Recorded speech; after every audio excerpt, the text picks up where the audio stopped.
Welcome to MKP Max Saurys 100 Days Math Riddles Challenge Day 15. 15 riddles பாருங்க. How can you take 2 from 5 and leave 4? அதாவது என்ன riddles அப்படின்னா 5லேருந்து நீங்கள் 2 எடுத்துட்டிங்கன்னா உங்களுக்கு ரிமைனிங் எவ்வளோ இருக்குன்னா 4 இருக்குது அப்படின்னு சொல்லியிருக்காங்க. எப்படி அப்படின்னு சொல்லிட்டு நீங்கள் ஆன்சர்ஸை கமெண்ட்ஸில் சென்ட் பண்ணுறீங்களா? ஓகேம்மா. இப்போது டே 14 ரிடில்ஸ்க்கு நான் ஆன்சர்ஸ் என்னென்னு பார்க்கலாங்களா? டே 14 ரிடில்ஸ் என்ன? ஃபாதரோட ஏஜ் 31, என்னோட ஏஜ் 8 இருக்கும்போது ஃபாதரோட ஏஜ் 31 அப்படின்னு சொல்லியிருக்காங்க. இப்போ வந்து என்னென்னா என்னோட ஏஜ் என்னவோ அதோட ட்வைஸ் தான் ஃபாதரோட ஏஜ். அப்படின்னா இப்போ என்னோட ஏஜ் என்ன அப்படின்ட்டு. ஸோ 21க்கும் 8க்கும் டிஃப்ரென்ஸ் என்ன?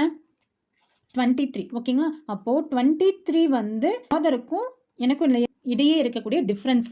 ஸோ எப்போ ட்வைஸ் ஆகும்?